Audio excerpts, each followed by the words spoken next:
Fear doesn't always scream. Sometimes fear is a silence that slowly suffocates you. For Lucio, terror didn't begin with a monster under the bed, but with the sun of 1999 beating down on the asphalt of Paraguay.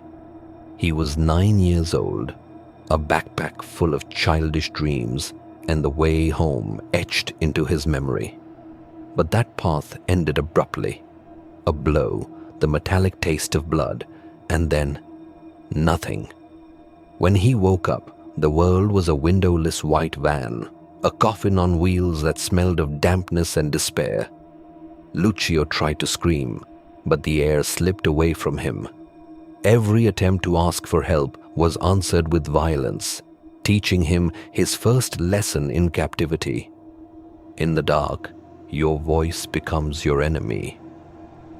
Hunger began to cloud his judgment, turning reality into a delirium of shadows.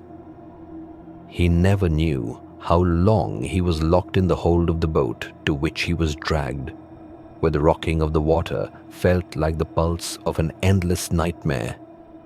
There, between the cold wood and the salt in the air, he understood he was no longer a child. He was merchandise. When he was finally pulled into the light, the contrast was terrifying. They did not arrive at a gloomy prison, but at a paradise-like garden, an island surrounded by turquoise blue that hid hell beneath its palm trees. A tall, gray-haired man with a predatory elegance waited there, watching him with the cold gaze of someone appraising an object at an auction. There were no words of comfort, only the sound of money changing hands. Lucio's freedom had been bought for the price of a twisted smile. An older girl, dressed for a party no one would ever want to attend, took him by the hand. "Do what they tell you," she whispered in Spanish, and those words became the mantra of his survival. "Don't complain, or they'll hurt you." Psychological terror settled into his bones, the constant threat of what would come next. They forced him to bathe, to put on new clothes, as if clean cotton could heal the filth he felt in his soul. Music began to play in the distance, a festive melody that clashed cruelly with the trembling of his hands. Night fell over the island, and with it, well-dressed predators arrived. Lucio was led to a corner of the hall. A man approached, lifted his chin, and spoke words that marked the end of his childhood. The door closed behind them, and a true darkness began. Years passed, night after night of the same ritual of fear and violation. Terror became his atmosphere, the only air he knew how to breathe. At 14, when he was no longer the new boy, an emptiness lived in his eyes. He was sold again. A wealthy foreign man took him as if acquiring something for a private collection. The setting changed, but the nightmare did not. The death of his captor did not bring freedom, only a new form of abandonment. He was cast out, left to wander the streets as a shadow, begging to survive until instinct led him back to the port. He hid inside the belly of a cargo ship as a stowaway, living on scraps and silence. The ship docked in Brazil. Today, Lucio is 27 and lives in the labyrinths of a favela, where everyday violence is only a distant echo of what he already knows. His mind is shattered into pieces that will never fit together again. Every night, the same jolt awake, the same stifled cry that awakens the ghosts of 1999. He heard in the news that the man from the island, the one who paid for him, had died in prison. There was no relief, only a dull rage burning inside him. The news did not erase the marks on his body or the cold in his soul. The deep pain still runs along his spine every time the sun goes down, reminding him that although he left the island never left him. The nightmare is his only faithful companion, a blanket of thorns that will cover him until his final days, because there are wounds that memory does not know or does not want to heal.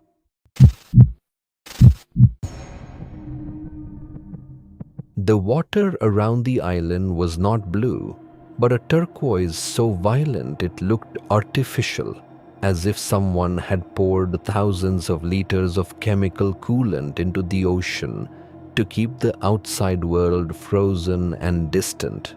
On official navigation charts, the coordinates 24 degrees north, 77 degrees west showed nothing more than an unremarkable sandbank. But for the people who mattered, for the private jets that descended like silent birds of prey onto the runway hidden among imported palm trees, that point on the map was the center of the universe. They called it the sanctuary. And like all sanctuaries, it demanded sacrifices. Dr. Julian Vane was not a man who inspired fear at first glance.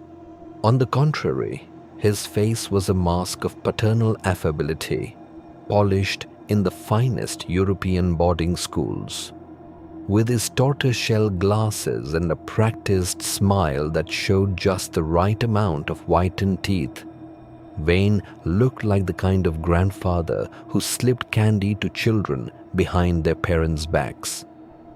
He had donated entire hospital wings, funded scholarships for young talents, and presided over charity galas where camera flashes burst like electric storms.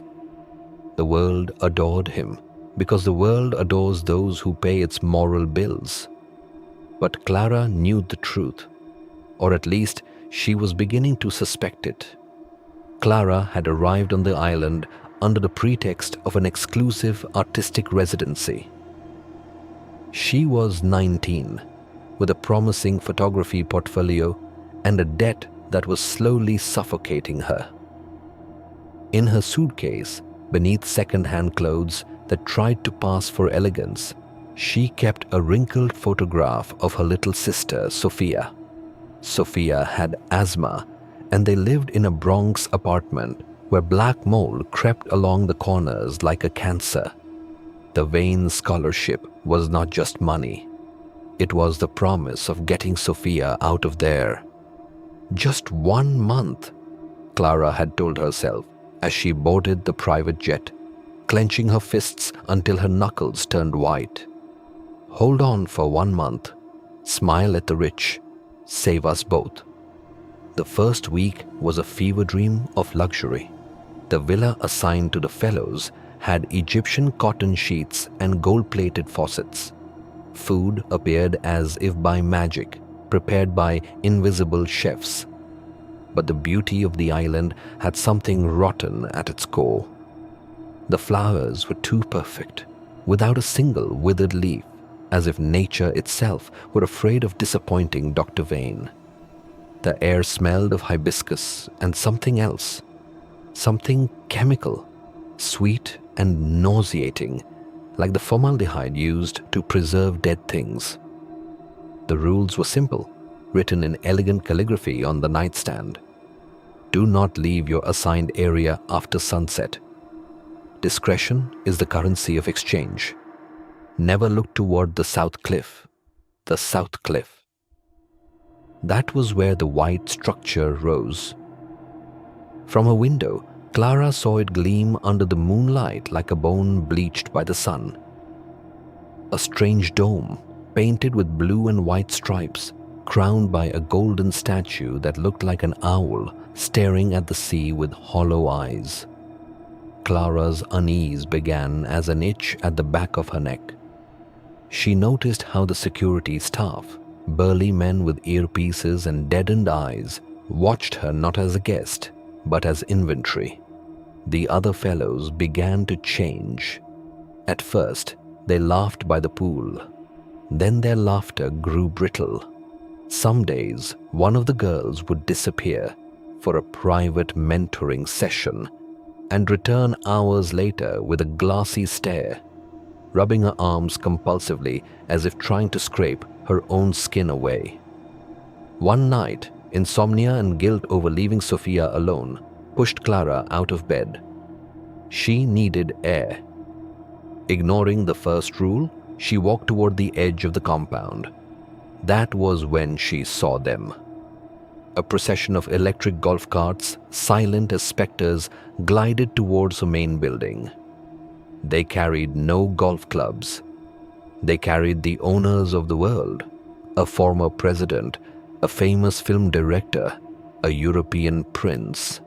They laughed softly, with the relaxed confidence of men who know the law ends where their bank accounts begin. But in the last cart, almost hidden by the shadows of the perfect palm trees, was the real cargo. They were not women. They were girls, no older than 14, dressed in identical white tunics, hands folded in their laps, staring straight ahead with an obedience that seemed chemically induced. They did not cry. They did not scream. They simply existed, like porcelain dolls waiting to be placed on a shelf or shattered on the floor. Clara raised her camera. Her fingers shook violently as she thought of her little sister's face. Those girls could have been Sofia. The shutter made a tiny sound, a click swallowed by the hum of insects. One of the guards turned. His night vision goggles glinted in the dark. Clara ran until her lungs burned, locking herself in a room and bracing a chair under the doorknob. She spent the night hugging her knees, staring at her sister's photo, praying to a god who had no power on that island. By morning, her camera was gone. In its place lay a note. Curiosity is a gift. Discretion is a virtue. Dr. Vane expects you at the Blue Temple at 8 p.m. Wear white. The day crawled by. Every escape route ended at an electrified fence or a smiling guard. The island, so perfect in postcards, revealed itself as an open-air prison, an Eden built to hide the serpent. At 7:55 p.m., 2 guards arrived. The doctor hates tardiness. They dressed her in white silk. In the mirror, she barely recognized herself. The girl staring back already felt dead. The ride to the Blue Temple was silent. No birds, only the hum of the cart and her own heartbeat, each meter feeling like a descent. Inside, the temple was no sanctuary, but a cold velvet-lined stage. Vane stood beneath the dome, smiling. "Tonight, we celebrate beauty," he said, "and the privilege of writing the rules." Behind the curtains, cameras, lights, and rows of girls styled into a grotesque spectacle. "Our guest tried to capture our privacy," Vane said as eyes turned to Clara. "Here, you don't capture. You are captured." He leaned close. "Think of your sister. If you run, she never leaves the Bronx. Or worse, we bring her here." "What do you want?" Clara whispered. "To document," he said, placing a camera in her hands. "Be our eyes. If you're part of this, you're safe." The night dissolved into lights and nausea. She filmed, and with every frame, something inside her went numb. Months later, she woke up in the Bronx with money in her account and a new house far from the sea. Sofia was safe. Clara never slept in the dark again. When Vane died in custody, the world called it justice. Clara knew better. He was only the manager. The owners were still free. She held the hard drive. She could burn it all down. Then she watched Sofia watering the garden and locked it away. The true horror isn't that monsters hide under the bed. It's that they build the bed, the house, the world. And sometimes, to save what you love, you become part of it. If this story sent chills down your spine, don't forget to like the video and subscribe for more stories of real-life darkness. Your support helps us keep telling the stories many prefer to keep silent.